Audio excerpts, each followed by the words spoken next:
en la casa del Tuyo, de 2 pisos, en Potes, en el corazón de Liébana, recibidos por don Eduardo García de Entarría, que es una persona, un prócer y una escuela, un hombre sencillo, con quien vamos a dialogar en su casa en un momento importante, después de su siesta, bien ganada, porque no es un hombre que duerma mucho. Vamos a referirnos a lo divino y lo humano, sin orden.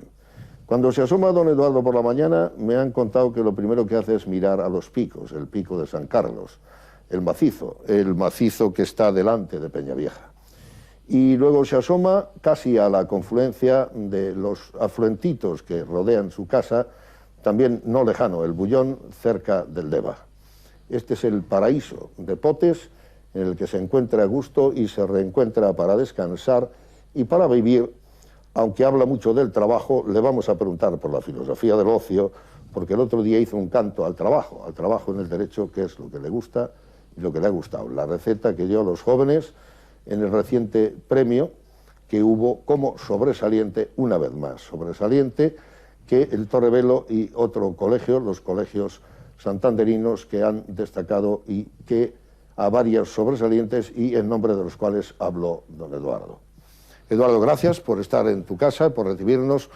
Veo aquí un poco de disforme elegancia antigua, pero ahí hay un cuadro que parece que de tono cubista, en otros sitios hay modern style en esa, y luego matiz, algunas cosas de derecho. Estoy seguro que arriba está la biblioteca más grande y otros muchos en Madrid.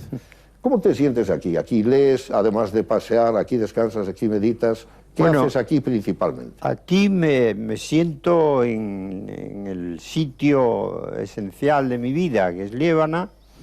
Yo no nací en Liébana, pero tengo que decir que me siento de Liébana. Mis 2 padres eran lebaniegos. Esta casa es la casa de mis abuelos maternos. Ahí están en alguna de las fotos que hay por ahí. Don José María Martínez Carande y doña Dolores de Linares. Y mis padres, los 2, eran lebaniegos, y lo que ocurre es que mi padre era notario, y cuando se me ocurrió salir a este mundo, pues estábamos en Cantabria, pero no en Potes, ¿no? Estábamos en Ramales, concretamente. Yo debo decir que no me acuerdo prácticamente nada de Ramales, ni tengo el menor recuerdo personal, porque salí de allí pues apenas con 3 o 4 años, ¿no?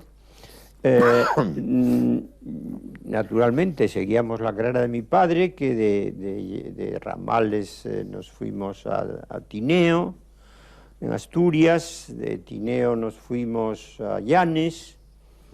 En Llanes nos cogió la guerra civil. Yo en Llanes terminé mi bachillerato, había entonces allí un instituto, y finalmente el año 40 mi padre se va primero a Lérida y luego a Barcelona como notario, donde termina luego en Madrid de notario, ¿no? Pero desde el momento en que mis padres se van a Cataluña, yo me independizo en cierta manera, aunque tenía 17 años, porque me voy a estudiar a Madrid, ¿no? Y entonces ahí es donde yo realmente pues he hecho toda mi carrera, ¿no? Literalmente. Has hecho la localización del principio de tus estudios, una leve referencia al paso de tu padre por distintos destinos, aunque podríamos mencionar Valladolid, que fue importante, porque creo que allí iba él a una tertulia de Cosío, y hay los antecedentes de derecho que no has mencionado en la familia, aunque no sea en las cátedras, aunque no sea, los has mencionado de pasada, creo que valen la pena una evocación tuya. Es decir, tú tienes un hijo, Javier, que es un hombre en el derecho, tienes 2 hermanos abogados, por cierto, uno creo que militó en comisiones, lo cual no deja de tener su originalidad. Sí, militó en comisiones. Para lo que puede ser el conservatismo lebaniego, si queremos llamarlo así. Que sigue viviendo en Barcelona. Otro es técnico del Estado y amigo mío, tu hermano Jaime, y por quien sé algunas cosas familiares, siempre de buen gusto. Pero a mí me gustaría incluso volver a tu abuelo, el señor Martínez Carande. El dueño de esta casa. No salió diputado, por eso lo quiero decir, y salió en cambio un Garnica. Sí, hay como unos antecedentes Y esa mirada familiar, vamos a volver al derecho, no te preocupes, Eduardo. Sí. Esa mirada familiar, ¿qué ha sido para ti estar en una familia de 5 hermanos? Me consta que les has ayudado seriamente, cuando ha llegado al caso, así lo reconocen. De alguna manera has hecho como padre tardío, así lo reconoce alguno de ellos. Está una hermana tuya, Maricruz, que tiene una gran originalidad, porque es una mujer que ha trabajado en el Siglo de Oro como catedrática, pero a la vez tiene la originalidad de la literatura llamada Marginación. Puede ser una novela del oeste o los llamados pliegos de Cordel. Yo quisiera que hagas un parlamento semejante al que has hecho, o como tú lo desees, del entorno familiar, del origen nutricio lebaniego, de 2 vidas, al fin y al cabo, de familias mayoritarias, como son la familia original y tu propia familia, tus hijos. Bueno, eso es verdad. Yo tengo que decir que yo, antes os lo dije, no he nacido en Liébana. Bueno, varios hermanos no he nacido en Potes, de allí, ¿no? Ninguno. No, de Ramales. En Ramales nacimos por lo menos 2 o 3. 4 o 5, yo creo, eso, ¿no? Sí. Otro nació en Tineo, otro nació en Llanes, y la última nació en Lérida, ¿no? O sea, mi padre fue regando de hijos... Pero aquí se focaliza el origen. Aquí realmente veníamos prácticamente todas las Navidades y todos los veranos a visitar esta casa donde reinaba mi abuela, que era la gran... Matriarca. Ya existían esos abetos y glicinias tan bellos que tienes ahí en el jardín. Esos abetos no, esos los he plantado yo, ¿no? Muy bien. Pero sí, toda la huerta esta estaba y la casa estaba, que ha sido reformada luego, pero mi abuela, que era un encanto de mujer, que se llamaba Dolores Linares. ¿Tu madre era María Dolores? Mi madre, María era Dolores, sí, María Dolores. María Dolores. Tu padre, Eduardo. También. Eduardo también, sí. Bueno, en esta casa, como digo, veníamos todas las Navidades, todas las vacaciones de verano. Aquí vivían en casa de mi abuela, en esta misma casa. Vivían con ella 2 hijas que se quedaron solteras, tía Carmina y tía Mercedes, y una que estaba viuda, tía Luz, viuda de un registrador, Martínez de Bedoya, ¿no? Tengo que decir que toda mi familia era familia de juristas.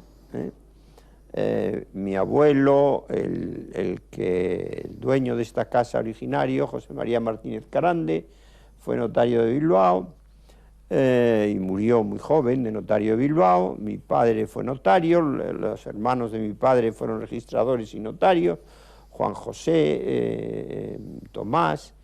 El único hermano que tuvo mi madre, que le mataron en la guerra en Paracuellos, sin tener 30 años, era un brillantísimo notario y estaba vocado a ejercer en una gran carrera que truncó lamentablemente la guerra.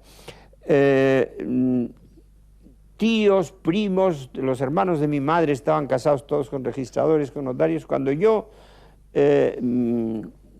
me acuerdo el año 47 en que vine, las oposiciones se terminaron en julio, el 7 de julio yo creo que se terminaron del 47, y vine y pasé aquí 2 meses de vacaciones, en fin, además con la satisfacción de que había ganado esa oposición. Y un día mi padre, mis tíos, me hicieron una encerrona y me dijeron, bueno, Eduardo, has demostrado que eres un chico listo, has sacado unas oposiciones brillantemente, pero tú lo que tienes que hacer es notario. Eso es una tontería, eso que has sacado eso es ser funcionario, eso no tiene la menor atractivo. Tú lo que tienes que ser es notario, es lo que somos todos y lo que ha sido toda la familia, y estás en muy buena edad para... Y yo les miré y digo, ¿pero lo decís en serio? Lo decían completamente en serio, lo decían para ellos, era ser un funcionario, en fin, que cobraba un sueldo a fin de mes, pero que no tenía demasiado sentido profesional eso. Yo les dije, pues mira, no, yo no voy a ser notario, no me gusta esa carrera, y yo voy a continuar con la carrera de Derecho, pero mi vocación es hacerme catedrático, ¿no? O sea que tú haces bueno lo que el otro día decías en público de la vocación. Crees en la llamada para las cosas, para la vida intelectual. Pues sí, pero, realmente, pero esa llamada también lo dije. Yo creo que no nos llama nadie desde fuera. No, claro, que se redescubre. Se redescubre. A base de, ¿y yo cómo lo descubrí? Pues por los que antes os contaba, el derecho administrativo, que yo había pasado sin pena ni gloria en la carrera. Veías que había un vacío y que se podía había llenar. Un vacío y que ahí había muchísimo que hacer y que por consiguiente ese era mi destino. Por ahí te voy a preguntar. Entonces tenemos el eje de que admites un peso familiar por el entorno de juristas, de abogados, etcétera, y luego el peso de Castro y Garrigues, entre otros. De Castro y Garrigues, que eran privatistas, no son claro. los que me llevan, sí, pero sí, son los que me enseñan lo que es un profesor. A querer el camino. Lo que es un profesor. Un profesor que yo he tratado de ser luego, ¿no? Yo sin quiero, llegar naturalmente a la altura antes mencionar un par de detalles que te van a recordar cosas, porque vamos a volver mucho al derecho. Uno, y de vez en cuando haré unas preguntas un poco insólitas.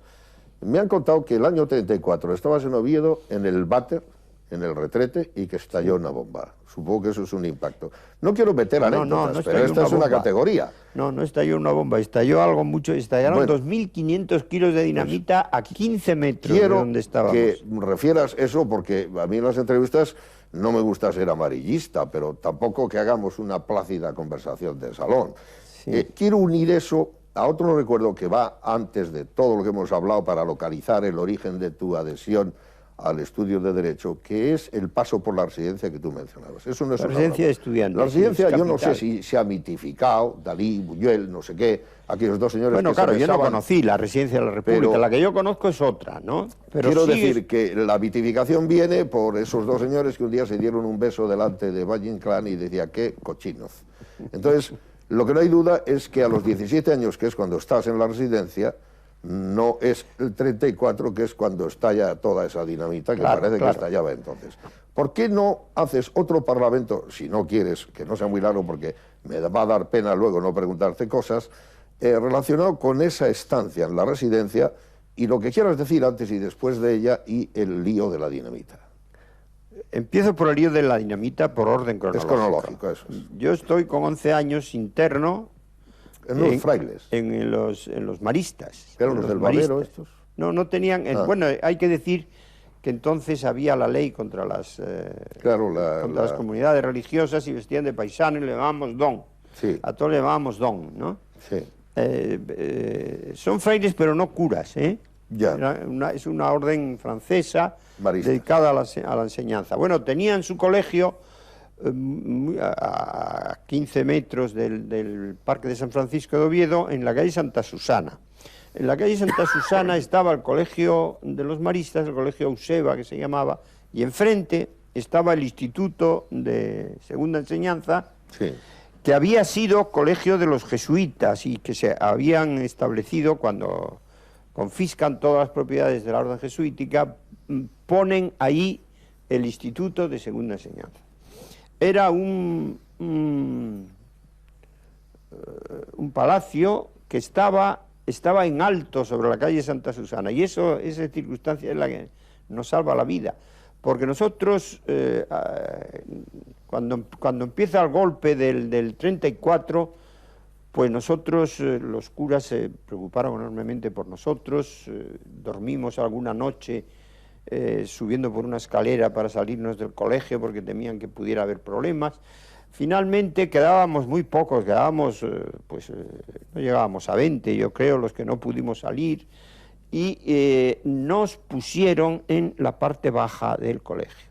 Sí. Y justamente cuando termina el golpe, porque entran las tropas que vienen de África, Yagüe, Franco no venía con ellas, estaba en el Alto Estado Mayor, pero Yagüe, la Legión, los moros incluso, etcétera, etcétera. Eso es el final del golpe del 34, y en ese momento los mineros que habían depositado allí, habían hecho su depósito de dinamita en el instituto, para marcharse le prenden fuego y allí explota aquello, y esa es la destrucción de media ciudad de Oviedo, que se produjo antes de la guerra de 36, en el 34.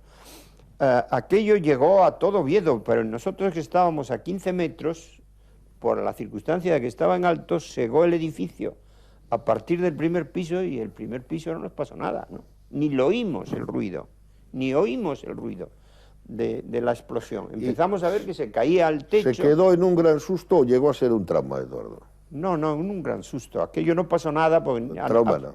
absolutamente a ninguno de nosotros nos pasó nada. Los frailes cogieron había quedado destruido todo el colegio, teníamos que salir de allí. Entonces se les ocurrió irnos a un orfanato que había en el Cristo de las Cadenas, que actualmente ya está integrado en la ciudad, entonces estaba fuera de la ciudad de Oviedo. Y cogieron un palo y una sábana, y uno de ellos se puso delante con los niños y protegidos allí. Y bueno, llegamos felizmente al orfanato y allí dormimos esa noche, y al día siguiente entraron los legionarios en el orfanato, que nos dieron con sus patillas, con sus Es que esto no es muy sabido, pero yo quiero aprovechar, antes del retazo que quieras destinar a la residencia, que es... Bueno, ahora voy a la residencia. Un lugar mítico. Déjame hacerte una pregunta previa, que ya es menos anecdótica. Algunas gentes, al enjuiciar la Guerra Civil Española, desvinculan ese 34 del 36. Otros lo vinculan, quizás en exceso, pero fuertemente, para buscar los antecedentes de unos u otros, las dos Españas que nos helaban, parece que ya no, el corazón, y antecedentes de la guerra. Pero además, llevándolo más lejos, incluso en un converso, como ha podido ser, mencionando a Laín, aquel gran poeta falangista que estuvo en la División Azul,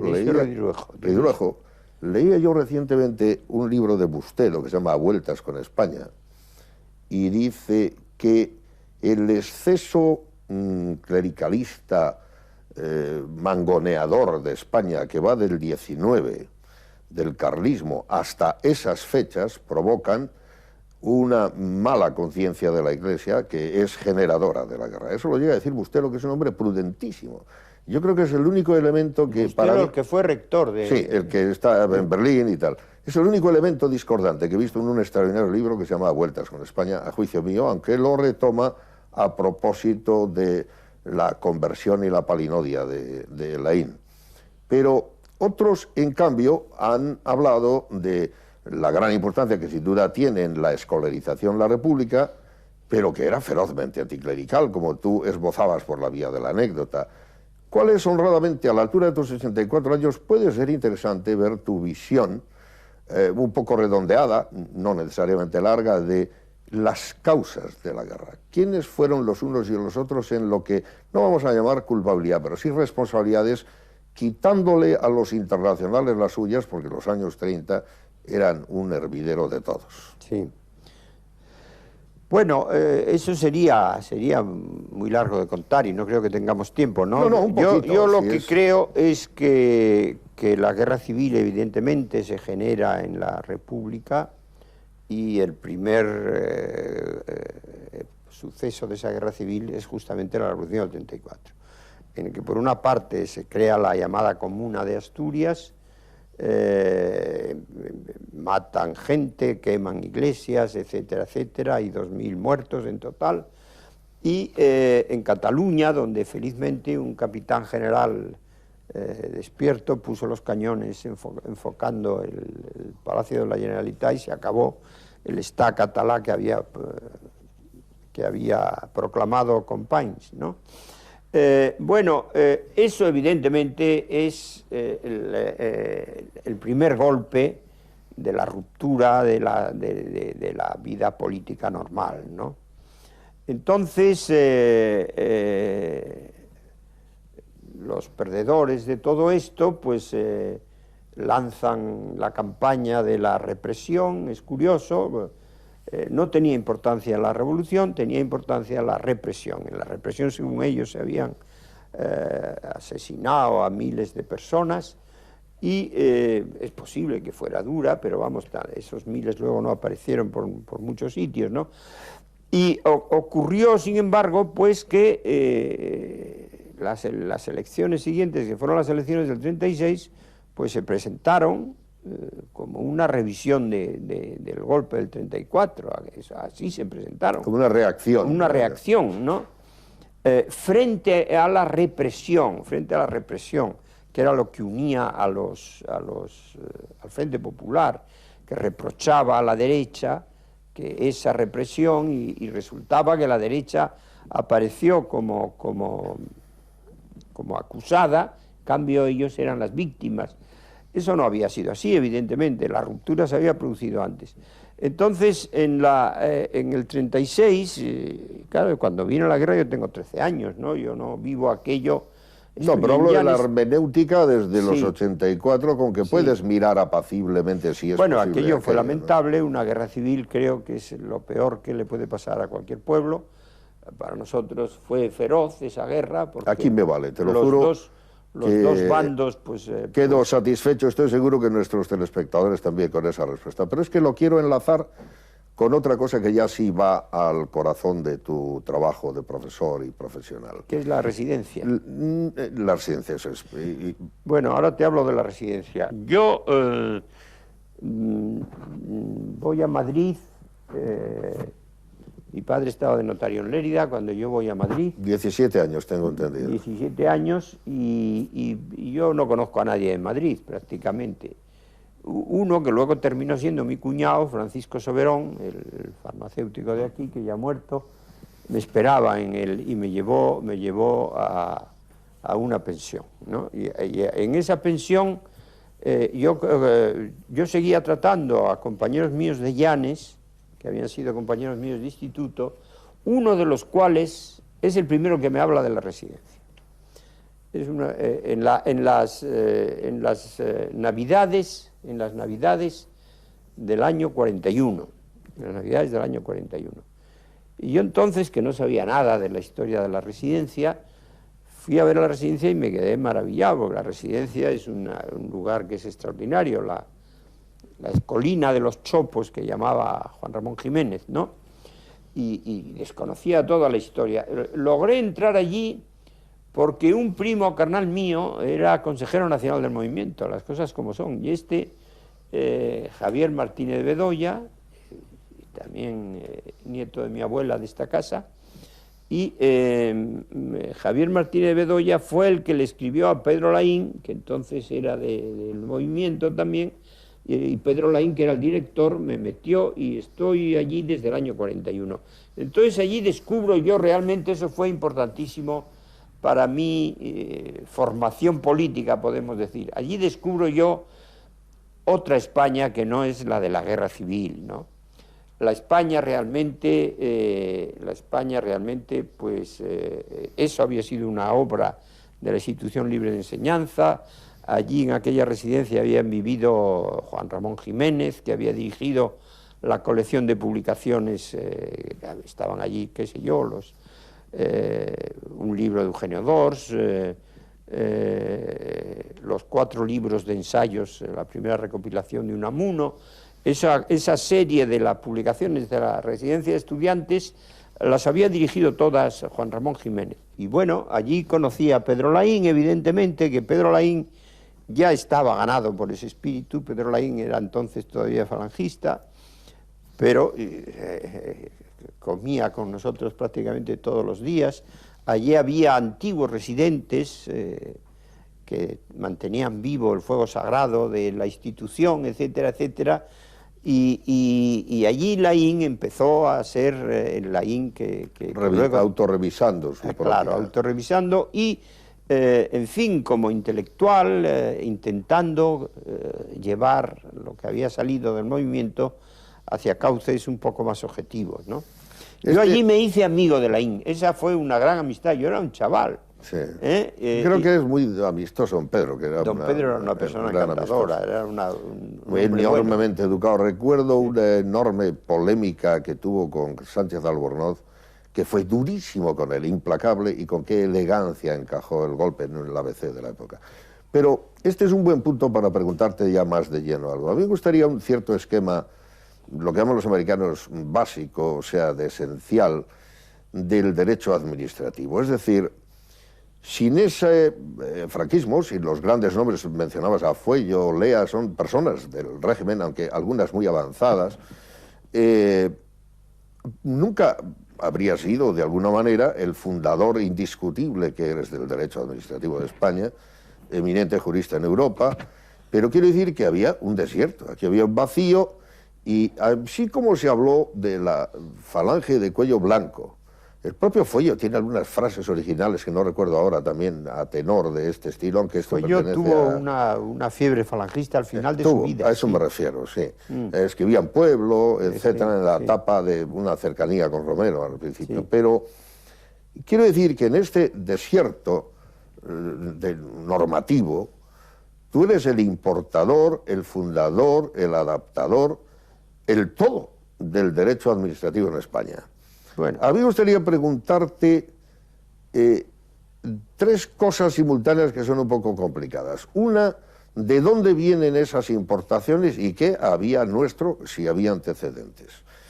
Pues claro, la familia germánico-romana del derecho es la misma que en Francia, en el derecho supranacional público comunitario estamos ahora juntos, en el internacional había tratados de los que se derivan cosas, pero el derecho administrativo es una rama que me gustaría que digas cómo pega con todas las demás y de dónde te las organizas para traerlo y cómo se va modificando por dentro, porque esto tampoco es nuevo, lo empezaste a hacer hace muchos años. Eres un poco el factotum, súper reconocido, más de 50 alumnos, por cierto, luego hablarás de ello, he sabido que te van a dar un homenaje aquí en el refugio, 50 personas. Creo que no se te ha escapado en la cátedra nunca, también eso hay que decirlo. Supongo que será muy bueno, pero también significa una mano de hierro para que salga lo que tú quieres. Aparte de estas otras connotaciones, a las que si quieres respondes, lo serio es que España te debe el derecho administrativo, que todos los estudiantes tienen tu texto y que está reconocido en el mundo. Pero ¿de dónde viene y cómo lo haces? Bueno, el derecho administrativo es una creación, es una consecuencia del régimen de la Revolución Francesa y de la creación de la administración pública contemporánea, que es la que todo el mundo llama la administración napoleónica, que es la gran obra de Napoleón, aunque claro, con precedentes en el 18 muy importantes, pero Napoleón es el que centraliza Francia, es el que crea el Consejo de Estado francés, que es la pieza esencial del derecho administrativo francés, el que crea el contencioso administrativo. El contencioso administrativo es una creación napoleónica, él participa muy directamente en 1806. Él crea en la Constitución, que se llama del año octavo, que es de 1799, que es la primera Constitución napoleónica, él crea el Consejo de Estado. Él crea el Consejo de Estado, al que encomienda resolver los problemas que se planteen a la Administración, porque él se ha dicho, Napoleón realmente pues es un hijo de la revolución, pero contra la revolución. No es cierto, no. La expande. No, la expande la revolución y sobre todo expande una idea esencial, el gobierno por la ley, que es lo que trae la revolución.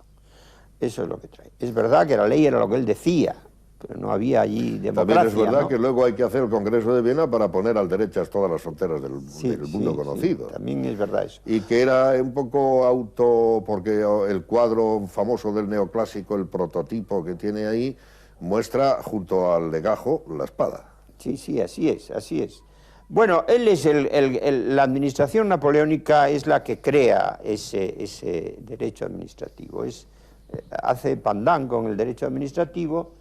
Hay por un lado una administración que es la que centraliza, unifica, en Francia totalmente, con el sistema de departamentos que subsiste tal como lo configuró Napoleón.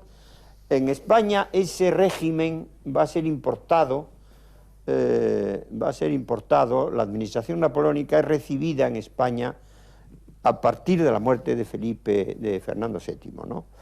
El año 33 hay una persona esencial ahí, que es Javier de Burgos.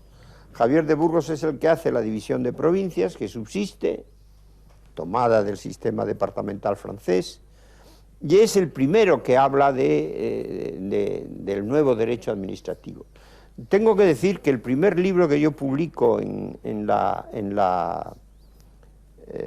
el Instituto de Estudios Políticos es una reedición con un prólogo mío del primer trabajo, 1840 exactamente, de Alejandro Oliván, de la administración pública con relación a España. Ese libro es La Recepción, es un libro pequeñito, pero es un libro que es una preciosidad, es espléndidamente escrito.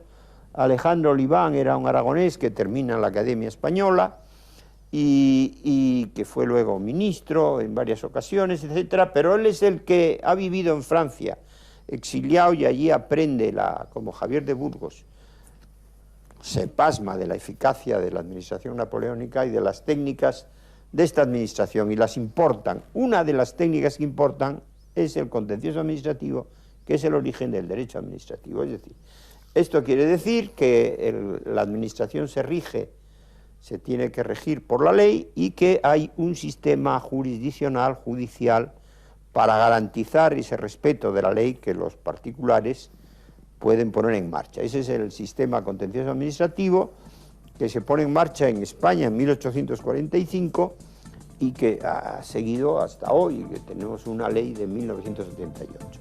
Y honradamente, Eduardo, cuando tú lees todos los días los periódicos y ves las cosas que dice desde particulares que se quejan de cosas, el contencioso de otro carácter entre las periferias y el gobierno central, que cedió poder a Europa y se lo ha cedido a las autonomías, y ves cuestionadas las decisiones de los fiscales, que quizás tú mismo cuestiones algunas, objetadas otras de los jueces, puesta en marcha lo que llaman una crispación, puede que no lo sea tanto, y quizá la de los partidos no corresponda a la cívica, pero dos maneras tan fuertes de chocar en estos días. ¿Crees que se está respetando el derecho administrativo y los demás derechos, y que está circulando la democracia española por los canales razonables con que circulan otras, incluso diría, comparativamente a las europeas? Y como han circulado las nuestras hasta hace 3 años, ¿no? ¿Cuál es tu impresión general de la situación que existe respecto a derecho? Es decir, a la marcha del funcionamiento, del desarrollo de lo que llaman la segunda reforma, o la segunda, no sé cómo tendremos que llamarla, pero... Bueno, yo creo que uno de los éxitos políticos que hemos tenido en España ha sido la transición. La transición fue una maravilla. Pero ese consenso parece finalizado. Ese consenso fue clave, y ese consenso ha durado hasta ahora, y parece que el actual gobierno, en fin, quiere pasar por encima de ese consenso. Para eso se ha apoyado en pequeños partidos marginales que son extremistas por su propia naturaleza. ¿Tú eres un centralista? Yo no soy centralista, no soy centralista, soy descentralista, descentralizador, diríamos, ¿no? Pero y luego hablamos, si quieres, de mi intervención. No, si el problema es solo el tiempo, yo quiero hablar de tanto, que ese es el problema que tenemos, desgraciadamente, pero... No, bueno, yo realmente participé en la puesta en orden del sistema autonómico, ¿no? Sin duda. Yo, durante la elaboración de la Constitución, me llamaron los socialistas, los de unos y otros, como tantas veces. Hablé con ellos en bastantes ocasiones, etcétera, etcétera. Pero fue una intervención, en fin, un poco, lateral. Ahora, ocurre que cuando se pone en marcha el sistema constitucional español, las 4 primeras autonomías que se adoptan, que son País Vasco, Cataluña, Andalucía y Valencia, pues cada una de esas estatutos costó sangre casi, ¿no? No llegó la sangre al río, pero fue enormemente... Y entonces entra Leopoldo Calvo Sotelo, y Leopoldo Calvo Sotelo, que me va a ver a mí antes de su presentación a las Cortes, me dice, ¿cómo ves esto? Digo, yo lo veo, me parece que esto de las autonomías está muy bien, pero que no, hay que orientarlo de otra manera, ¿no? Entonces tuvimos unas conversaciones, yo le di unas notas, y él ya en el discurso de investidura dice que tienen que ponerse de acuerdo los dos partidos para normalizar el sistema autonómico. Y efectivamente, él entra en febrero, yo creo, que es cuando es el 23F, ¿no? El 23F parece que se produjo precisamente por la preocupación con el sistema autonómico, por lo mal que iban las cosas, y en julio de ese año, de ese mismo año, que estamos hablando del 81, si no me equivoco, ¿no? Sí. Del 81, pues tienen lugar los llamados acuerdos autonómicos. ¿Cómo se llega a esos acuerdos autonómicos? Leopoldo Calvo Sotelo, con quien yo apenas tenía relación antes de esto, él fue a buscarme y luego hemos mantenido una buena relación, pero no la teníamos antes. Entonces yo le digo, mira, Leopoldo, yo creo que aquí se podía poner en pie el sistema inglés de las Royal Commissions, ¿no? bipartisanas. Las grandes reformas que se han hecho en Inglaterra han sido siempre siguiendo a una comisión de expertos, una comisión real, regia, pues se llama así, en la que intervienen los partidos y cuyas conclusiones se publican y que finalmente aceptan en un 90% los dos partidos, ¿no? Eso le gustó y le dijo, ¿y cómo podemos hacer esto? Yo le di algunas ideas. El caso es que yo el 31 de julio, antes me había llamado Leopoldo y había dicho, he hablado con Felipe, y Felipe está de acuerdo conmigo, que eso teníamos que ir. ¿Qué podemos hacer? Y yo le dije otra vez, pues mira, una comisión de expertos.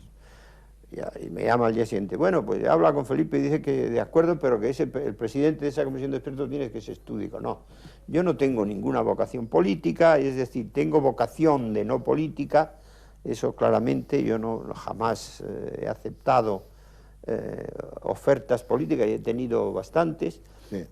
Tenéis que prescindir de mí, yo os asesoro a vosotros, pero no soy yo la persona.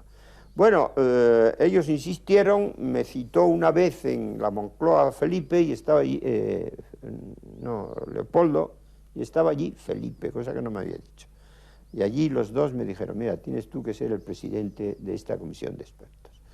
A los dos nos parece muy bien la comisión de expertos para que no poner fin a esta guerra para cada una de las autonomías, para cada uno de los estatutos, que se adopte un modelo y que se siga. Bueno, yo al principio me resistí, pero me dijeron que tenía que ser, que los dos estaban de acuerdo, y entonces acepté. Entonces sí. Se formó una comisión de expertos que fuimos 5 nada más. 2 eran todos profesores de Derecho Administrativo. Sí. Entonces nos reunimos, tuvimos una serie de reuniones y publicamos un informe sobre autonomías, sí. Sobre ese informe sobre autonomías, nosotros decíamos que el momento que era muy bueno, que el tema de la descentralización territorial estaba de moda en toda Europa y que no tenía por qué ser ningún trauma, ningún cataclismo, ¿no? Y que eso tenía enormes posibilidades, y entonces pues allí trazamos un esquema más o menos de cómo se podía generalizar. Entonces, sobre ese informe se adoptan los llamados acuerdos autonómicos. Los acuerdos autonómicos que se firman entre el PSOE y UCD, entonces, ¿no? Se firman en julio del 41 y esos acuerdos dicen primero cómo se tienen que organizar el sistema autonómico. El mapa autonómico, nosotros proponemos el mapa autonómico, tampoco fue que tuviéramos especial imaginación, era lo que se había hecho, las iniciativas que estaban ya existiendo y resolvimos el problema que tú mencionabas al principio de las autonomías uniprovinciales. Sí. En la fase de las preautonomías, salvo el caso de Baleares, ninguna de las preautonomías fue uniprovincial. porque temían que se fragmentase demasiado el mapa autonómico, y eso, sin embargo, se resolvió en los acuerdos autonómicos. Y ahí sale Cantabria también. ¿Cómo ves al día de hoy el resultado de aquella configuración, de toda la negociación? ¿Se ha ido de las manos? ¿Hay que ponerle un límite? ¿Se necesita incluso una reunión nueva de estos Royal Commission equivalentes? Eso por un lado. Y por otro, refiérete un poco, siempre es una ocasión buena para aclarar que dicen que propusiste que Cantabria fuese con Asturias, frente a la idea de otros que no querían para nada que estuviese sola, el propio Martín Villa. Eran posibilidades. Por eso, sí. Eran posibilidades, yo no propuse eso, ¿no? Pero hoy, francamente hablando, ¿qué impresión tienes como experto? Hay que dar un salto, respetar las razonables diferencias descentralizadas que ya hay y ser definitivamente federales, o hay que regular, el pararse un poco y mantener el eufemismo del Estado de las Autonomías, pero bien mantenido. Bueno, esto tiene un origen, que es la falta de consenso previo con que esto se llevó, y entonces se plasmó en la Constitución, en vez de un mapa autonómico y en vez de un sistema en el que estuviesen definidos cuáles eran los poderes del Estado y cuáles los de las comunidades autónomas, pues se quedó en lo que los juristas han dado en llamar el principio dispositivo. La Constitución no dice nada sobre las autonomías, ofrece un modelo, una pluralidad de modelos. Hay unos modelos más amplios, menos amplios, lo remite todo a estatutos, no configura ningún mapa, etcétera, etcétera. Ese es el principio dispositivo. Entonces crea ahí una indeterminación. Esta indeterminación es la que se va a llenar con las primeras iniciativas autonómicas. Las primeras iniciativas autonómicas, las primeras, claro, fueron los catalanes y los vascos. Estos señores se reunieron en Sau, los catalanes, y en Guernica, los vascos, y presentaron con un cierto aire de ultimátum unos proyectos de estatuto, en fin, que bastante considerables. A continuación se unió también Andalucía, sorprendentemente. Esto tiene un origen personal que se ha olvidado, que es que el primer ministro de las regiones era andaluz, que era Manuel Clavero Arévalo, ¿no? Sí. Profesor de Derecho Administrativo también. Me dicen que es la escuela del sur que competiría muy vagamente con la tuya. Bromeo. Aparte de eso, es que él era autonomista serio. Sí, no, he querido bromear un poco. Pero él quiso que Andalucía fuese una autonomía mayor. Y entonces, bueno, recordaréis todo el lío con el Estatuto Andaluz, un referéndum, etcétera, etcétera, todo aquello, ¿no? Era una de las vías que señalaba la Constitución. ¿Y ahora qué? Bueno, entonces, cuando en el año 81 se hacen los pactos autonómicos, dijeron, bueno, esto no puede ser, que cada autonomía invente una cosa para ella y tal, y sea un problema general, vamos a hacer un plan general. Y eso fue lo que nos encargaron a la comisión de expertos.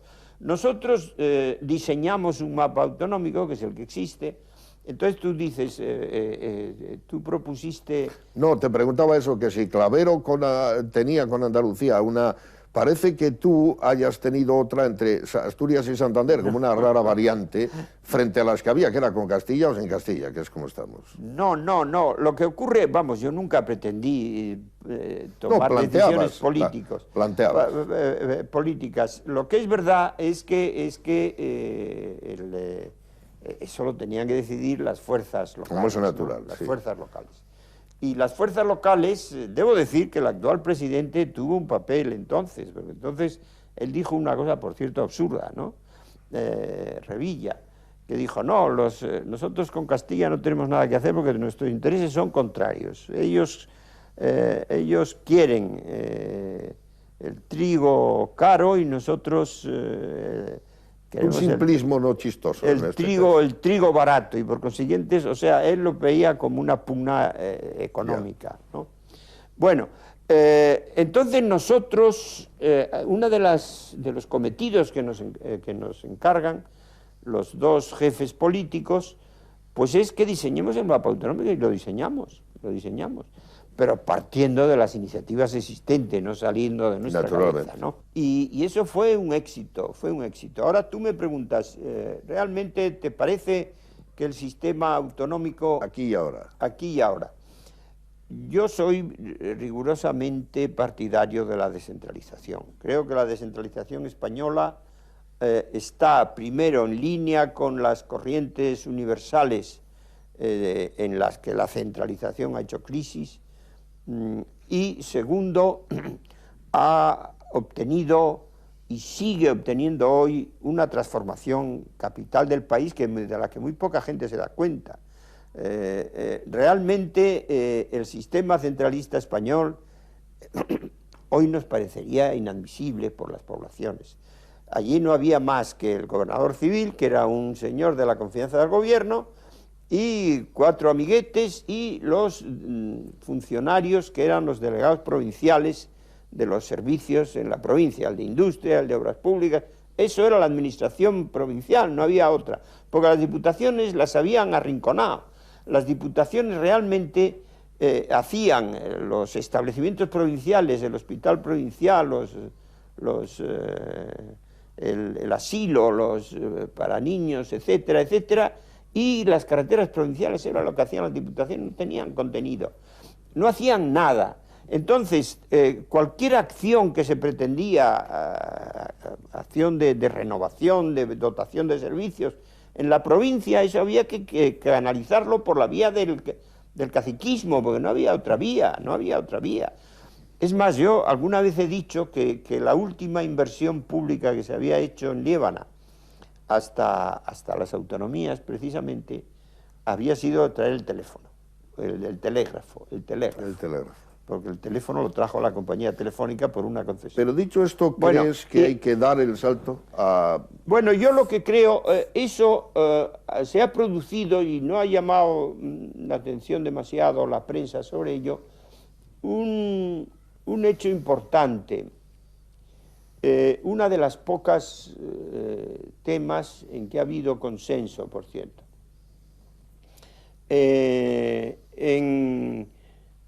Hay una ley que modifica las competencias del Consejo de Estado y crea una comisión de estudios en la que mezcla la actuación del Consejo de Estado con el Centro de Estudios Políticos y Constitucionales, y además con la incorporación de expertos, ¿no? Entonces, ahí hay una operación en la que esencialmente lo que se preguntan son 4 modificaciones de la Constitución, que lo propuso el gobierno con la oposición. Repito que eso lo hizo el gobierno Zapatero inicialmente de acuerdo con el PP, y yo creo que ese ha sido un consenso que se ha olvidado pronto, pero ahí está unas cuantas reformas de la Constitución. Y entonces es el orden de sucesión a la corona. Si la Constitución tiene que reformar radicalmente el título octavo, enumerando cuáles son las autonomías, que hoy no lo dice la Constitución. Y tercero, unificando, en vez del principio dispositivo, esto de que uno puede hacer, otro puede tomar una iniciativa, que ahora hemos reducido al absurdo con el caso catalán y etcétera, a lo que luego aludiremos, que tenía la Constitución que definir cómo se definen los estados compuestos en todo el mundo. La Constitución dice cuáles son esas competencias y eso va a misa. En Estados Unidos, que es la Constitución más antigua del mundo, realmente están allí cuáles son las competencias del Estado, de los Estados miembros de la Federación, ¿no? Y eso es lo que tiene que ser lo nuestro, es decir, es evidente, y ahí todo el mundo estuvo de acuerdo en que esto era necesario.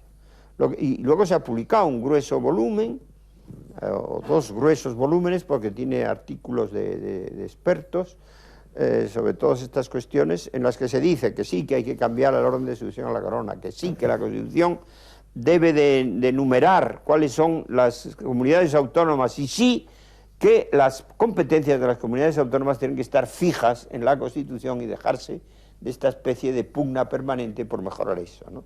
Bueno, entonces, esto que allí había quedado claro después de ese informe, pues realmente como consecuencia de que el Partido Socialista ha tenido que asociarse con los independentistas catalanes y con los, ¿no? Pues entonces ha salido esta nueva etapa de estatutos, que es la del Estatuto de Cataluña, luego viene el Estatuto del País Vasco, no ha presentado aquí reformas todavía, de Andalucía, el Estatuto de Aragón, etcétera, etcétera, y el de Murcia, y cada uno de estos estatutos dice un disparate, ¿no? Dice un disparate. Uno se apropia un río, el río Ebro es mío, dicen los aragoneses. Bueno, podía ser de Cantabria, nace aquí, parece, ¿no? Claro. O podía ser de Cataluña, en donde desemboca, ¿no? No, pues es de los aragoneses. Eso, los de Castilla-La Mancha pretenden lo mismo con el Tajo y le ponen un límite al trasvase del Tajo Segura, ¿no? Etcétera, etcétera. Bueno, y los catalanes no digamos, los catalanes en el estatuto ese que está aprobado, pues es un puro disparate, ese estatuto no tiene el menor sentido. Ya los propios catalanes ya saben que eso se lo va a cargar el Tribunal Constitucional, no tiene otro remedio. El Tribunal Constitucional, si quiere que la Constitución subsista, porque que esa es su función, defensa de la Constitución. Pero las propuestas que están haciendo los catalanes, el señor Carlos Rovira con el señor Mas, si nos echan abajo el estatuto, ¿están ustedes dispuestos a firmar un acuerdo de autodeterminación? Preguntas de este tipo, ¿no? Están ellos convencidos de que se lo van a echar abajo, porque se lo van a echar, eso no tiene el menor sentido, que los derechos de las personas sean distintos en Cataluña que aquí, etcétera, etcétera, ¿no? Qué sé yo, está lleno de disparates. Bueno, baste decir que el estatuto anterior de Cataluña tenía 57 artículos y el actual 258, me parece. O sea que ahí no han hecho un estatuto, ahí han hecho un batiburrillo, ¿no? Sin el menor sentido. Entonces, en esa información que digo que presidió el Consejo de Estado, ya bajo la presidencia del actual presidente, que fue nombrado por Zapatero, que es Rubio Llorente, un profesor de Derecho Constitucional, pues en ese informe está dicho que eso no puede ser, que lo que hay que cambiar es todo ese principio dispositivo y esa falta de fijeza constitucional, y que cada uno puede seguir aspirando a mejorar. Ahora vamos a pedir esto, en la próxima revisión pediremos lo de más allá. No hay revisiones, la Constitución no se puede revisar, eso hay que esquematizarlo de una vez por todas. Bueno, dicho esto, yo debo decir que, sin embargo, el sistema autonómico español ha sido un éxito en rendimiento. Hoy se admite que la proporción del gasto público que administran las comunidades autónomas es en España superior a la de todos los federalismos europeos. Eso es importante, ¿no? Eso no es ninguna tontería, y además eso, yo que como lebaniego, en Madrid, los fines de semana, pues mi mujer tiene una finquita en Arena de San Pedro, y nosotros estamos siempre en contacto con la provincia, podemos decir. Somos madrileños de habitación, pero no de profesión, ¿no? Y es evidente que el sistema autonómico ha sido un éxito de rendimiento. Liébana no tiene nada que ver, la Liébana, las cosas que se han puesto, que se están poniendo, y que las pone la comunidad autónoma, ¿no? Que las ponen las comunidades, que antes no se ponían. Antes, repito, la última infraestructura que pagó el Estado fue el telégrafo, y no había vuelto a interesarse, y la carretera de la Armida, que así salió ella, ¿no? Y eso actualmente ha cambiado de forma radical. Todos los pueblos de España han cambiado, todas las posibilidades de la gente en España han cambiado, ha habido una transformación social cuyo gran protagonista han sido las comunidades autónomas. Tendemos a ver las partes un poco pintorescas o un poco negativas del sistema autonómico, pero hay que ver resueltamente lo positivo, y lo positivo existe, y eso no se puede dejar perder, ni se puede fragmentar en tonterías particularistas como las que he mencionado hace un momento, ¿no? Hemos cubierto una larga etapa de conversación, querido Eduardo, pero has mencionado a tu mujer. Yo no quisiera acabar en este agradable ambiente del salón de tu casa en Potes. Ahora la mencionabas con motivo de la casita suya en Madrid, Amparo Lorenzo Velázquez, tu mujer. Yo quisiera que termines con una merecida. Dicen que las mujeres de algunas personas, en general toda mujer en la vida matrimonial, pero en la larga andadura de personas como fue alguien a quien tú admiras, veo ahí las obras completas, me parece Marañón y otros, sus mujeres han sido tremendamente determinantes. Se sabe, se dice, no siempre, como es natural, pero yo creo que de algún modo, o de bastantes modos, también la tuya. Amparo, a quien yo no he tratado mucho, el otro día nos ha ayudado de entrada a acceder aquí con más facilidad de lo habitual, sin que nos falte la tuya. Me gustaría que hagas una reflexión sobre... tu mujer es madre de bastantes hijos, es una persona que lleva mucho tiempo organizando tus casas en casa y además en el despacho, en un grado. Despacho, yo es abogado. Y yo no sé si mandará allí más que tú, espero pues que no, hombre, pero probablemente es la que tentación. factura. Entonces, quisiera que termines con una reflexión sobre Lorenzo. Su padre era un gran catedrático, me parece que fue decano de farmacología, o por lo menos era catedrático de farmacología, decano de la Facultad de Derecho, pues, de Medicina de Madrid y presidente de la Academia Nacional de Medicina. Pues yo creo que es de elegantes caballeros en Potes dedicarle a tu mujer una reflexión afectuosa de tu Hombre, parte. mi mujer ha sido esencial. Llevamos casados, pues, 57 años, no, 56 años, ¿no? 56 años, ¿no? Y tenemos 16 nietos, 5 hijos y un bisnieto. Hace menos de un mes nos ha nacido el primer bisnieto, que eso da estado también. Pues sí, tiene razón, mi mujer ha sido absolutamente importante en mi vida, me ha secundado en todas mis iniciativas, cuando nos tocaba ir a Valladolid con la cátedra, pues allí fuimos a Valladolid, allí instalamos nuestra casa. Ella atiende conmigo al despacho, en efecto, desde el primer momento. Ella tiene la carrera de Derecho. Y bueno, para mí es absolutamente central. Yo no hubiera hecho nada probablemente de lo que he podido hacer si no hubiera contado con una asistencia como la suya, incondicional y además, pues, que es un gran respaldo emocional para un hombre, ¿no? En la casa de Tuyo, en Potes, cerca del Bullón y otro cercano que circula, y también viendo el pico San Carlos que consulta todas las mañanas cuando está en Liébana, Eduardo García de Entarría, el factotum del derecho administrativo en España, un hombre que admite con todo sentido de sencillez a la española el tuteo, reflexionó sobre la administración del Estado, sobre su propia andadura como estudiante. Se nos queda fuera algo que merece otra entrevista, cómo subió al Naranjo, como acompañado de Fonsín, que aquí es otro gran personaje del finado Odriozola e ilustres lebaniegos, ha sido y es todavía, a su modo, un alpinista. Alpinista que ahora va más despacio, pero que va. Y que a los 84 años tiene un sereno juicio equilibrado, que hace largos parlamentos meditando y que da la receta del trabajo. No le hemos preguntado por la filosofía del ocio, porque entendemos que, no sé si meditar será un trabajo, a su modo la práctica. En cualquier caso, muy agradecidos por tu hospitalidad, Eduardo. Muchas gracias, muy agradecidos a vosotros.